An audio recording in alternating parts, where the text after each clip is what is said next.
A state-sponsored assassination serves two distinct functions. It is a physical act of neutralization and a carefully calculated narrative deployment. When a high-value target is eliminated, it leaves an immediate void of meaning. Without a rapid, coherent explanation from a state, public chaos and competing theories rush in to fill the empty space. Across modern history, the success of these operations has relied on the speed at which the state can build and broadcast its version of events. Controlling the meaning of the event ensures that the tactical victory achieved on the ground isn't lost to alternative interpretations that could undermine the intended political outcome. To see how narrative control worked in the analog era, we start with Dealey Plaza. The overlapping roads, railway overpasses, and surrounding buildings made the initial investigation into the 1963 assassination of John F. Kennedy a massive logistical challenge. Within hours of the shooting, the state moved to restore order by identifying Lee Harvey Oswald as the lone gunman. This police identification tag grounded him in the legal system as the official suspect. But the narrative was complicated when nightclub owner Jack Ruby shot and killed Oswald on live television. Because the suspect was dead before a trial could occur, the legal story was effectively closed while the historical story remained wide open. To finalize the story, the government launched a 10-month investigation. They delivered this 888-page final report to President Johnson, a massive effort to permanently cement the lone gunman theory. However, the report relied on the absence of immediate evidence for a conspiracy to prove that none existed. This logic, combined with the dismissal of contrary eyewitnesses like railway towerman Lee Bowers, left the official story vulnerable to perpetual scrutiny. In the 1960s, the slow pace of physical documentation meant the state could only react after the fact, allowing systemic doubt to take root. By 2006, the methods of control had shifted to weaponized chemistry.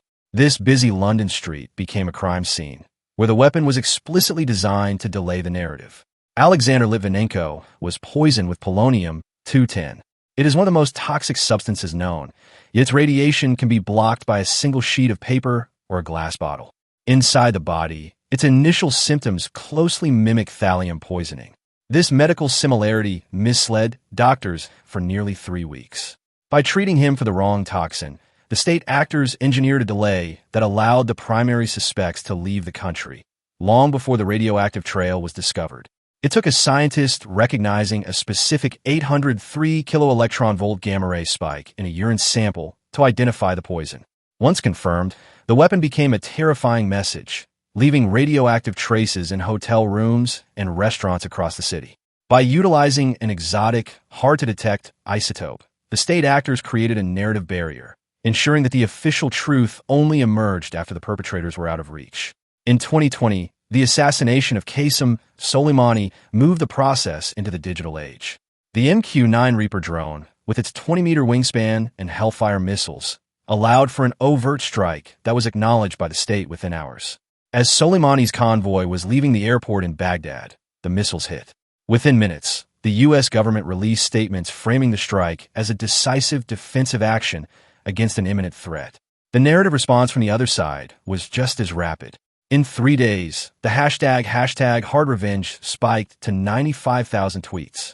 Commercial accounts were repurposed, with hundreds of isolated nodes locking together into a coordinated network to fight the official U.S. story in real time. In this era, the objective isn't to establish a historical record. Instead, it is a competition to dominate the digital news cycle at the exact moment the event occurs. We have seen state-sponsored killings move from rifles to isotopes to drones. Yet the underlying sequence of information management remains identical across all 3 years. It begins with the event, followed by an official story deployed quickly. The goal is providing an immediate explanation before alternative theories take hold. Then systemic doubts emerge. Over time, public attention fades, and absolute truth permanently dissolves into uncertainty. These narratives are not designed to be definitive historical records.